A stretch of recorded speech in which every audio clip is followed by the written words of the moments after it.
So here's the deal on Behind the Tracks today. We're talking about the greatest single of the 1980s, but it wasn't released in 1980. And when this came out, I was just a young teenager, and I said to myself, Jesus Christ, what the hell are we ever doing dealing with the Sex Pistols when this band was around?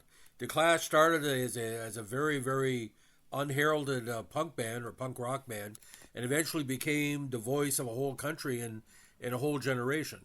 So today we're talking about the song that we all say within my generation, no pun intended, is probably the best song in the 1980s, London Calling. This is a song by British punk rock band The Clash, released as a single from this band's '79 double album of the same name.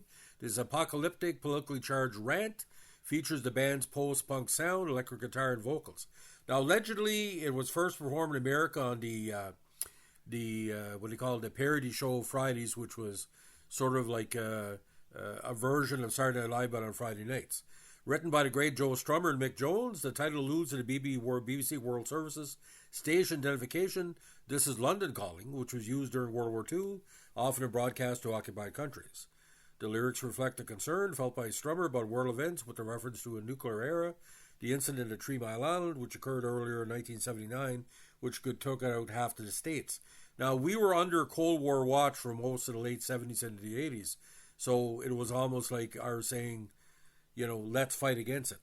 Joe Strummer has said, we felt they were struggling about to slip down a slope or something, grasping with our fingernails, and there was no one there to help us.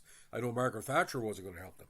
The line, London is drowning and I live by the river, comes from concerns that if the river Thames flooded, most of central London would drown, something that led to the construction of the Thames Barrier.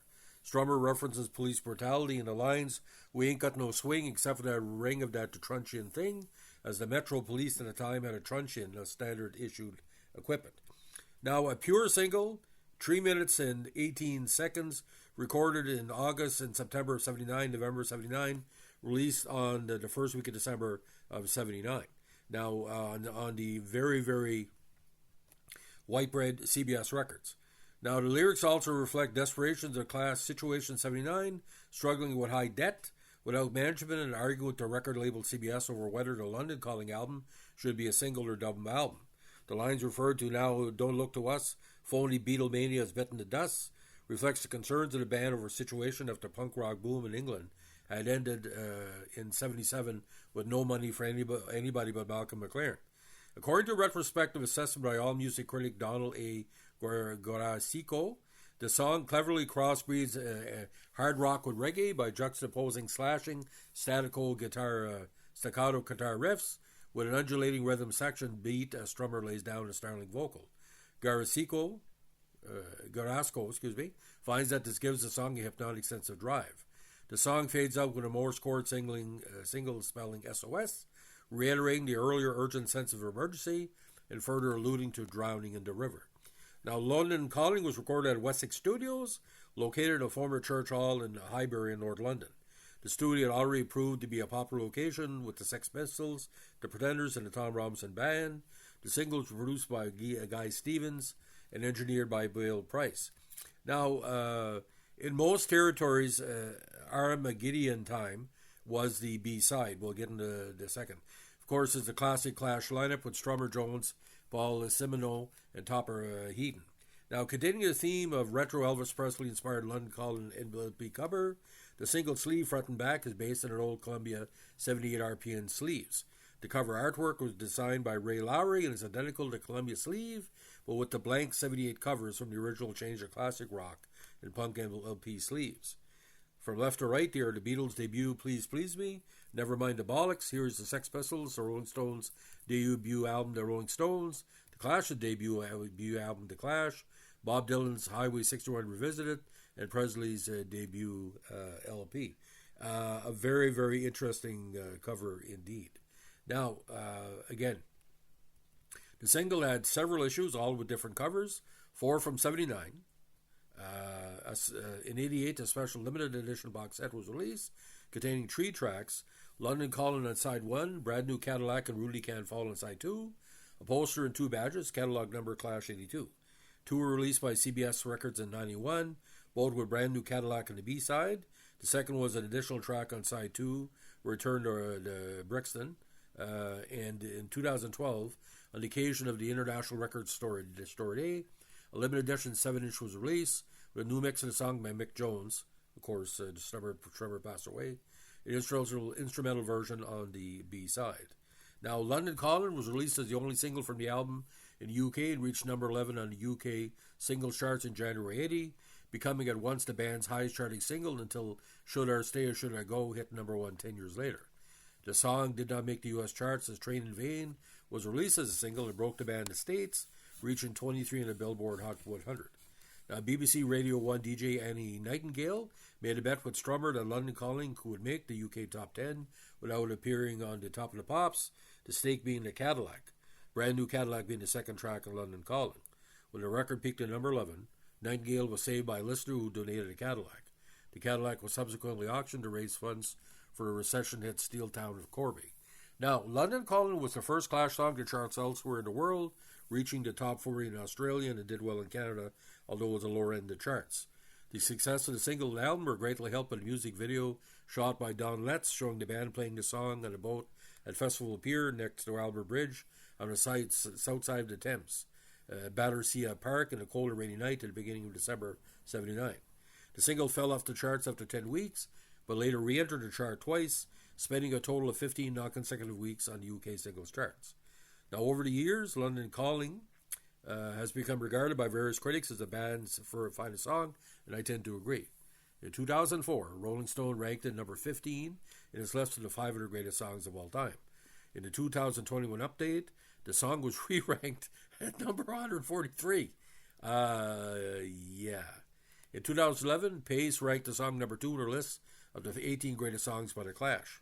In 2020, The Guardian ranked the song number 5 in her list of the 40 greatest songs by The Clash. It is one of the Rock and Roll Hall of Fame's 500 songs that shaped rock and roll. Now, in 2007, the 79 recording of London Calling by The Clash on Epic Records was inducted into the Grammy Hall of Fame. Now, The Clash actually turned out a request from British Telecom to use the song for an advertising campaign in the early 1990s. In 2002, The Clash incurred criticism from some fans of the band when he sold the rights to Jaguar for a car ad. Now, the song was used for a 2012 British Airways advertisement, picturing a jet aeroplane taxiing through the streets of London, passing numerous landmarks and parking outside the Olympic Stadium. Now, Joe Strummer later became a DJ for the BBC World Service on a program intentionally called Joe Strummer's London Calling. Now, following the 2022 Russian invasion of Ukraine, the Clash gave permission to a Ukrainian punk band named Beton to rewrite the song as an anti-invasion anthem, a charity fundraiser titled Kyiv Calling. Now, number 11 UK, number 16 in Ireland, 23 in New Zealand, 30 US Billboard Hot Dance, 28 in Australia, second entry on the charts, 48 and 88, 46 and 88, 91 Irish singles 18, Sweden number 30, UK 64. Now, it did go platinum in Canada. Like I said, it was in a blow of the charts, and it got a really big boost by John Roberts, of all people, J.D. Roberts, on the New Music, that cocksucker that now works for Fox, the sellout and trader. But I can tell you, 80,000 copies, it sold like hotcakes. Italy went gold with 25,000, New Zealand platinum with 30,000, Spain gold with 30,000, UK platinum 600,000 copies. So, if you're a 14-year-old like I was and listening to this song, my mother is from a place called Jacket River. So it had a lot of influence on me, and I live in the Woodstock region near here and near the St. John River, so two big rivers have influenced my life. But it was a weird time from England. You had the white nationalists going on, you had Margaret Thatcher, similar to what's going on with Trump in the States right now. I know if Joe Strummer was still alive, he'd be singing against Trump and saying, we got to fight against fascism. Like I said, neo-fascism that's promoted by Trump can be battled by neo-punkism, with basically saying the rights of the individual should not be controlled by the rights of the states, or the state. Anyway, so what if I'm political? If you don't fucking like it, take the fuck off. I've said that before. I get political here sometimes because the music I had growing up was political.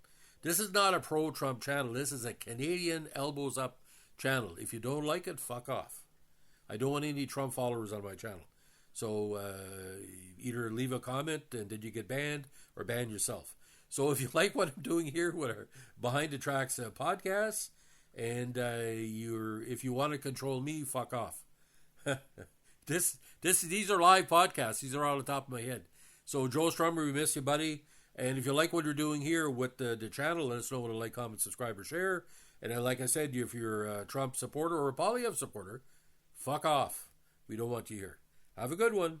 Bye.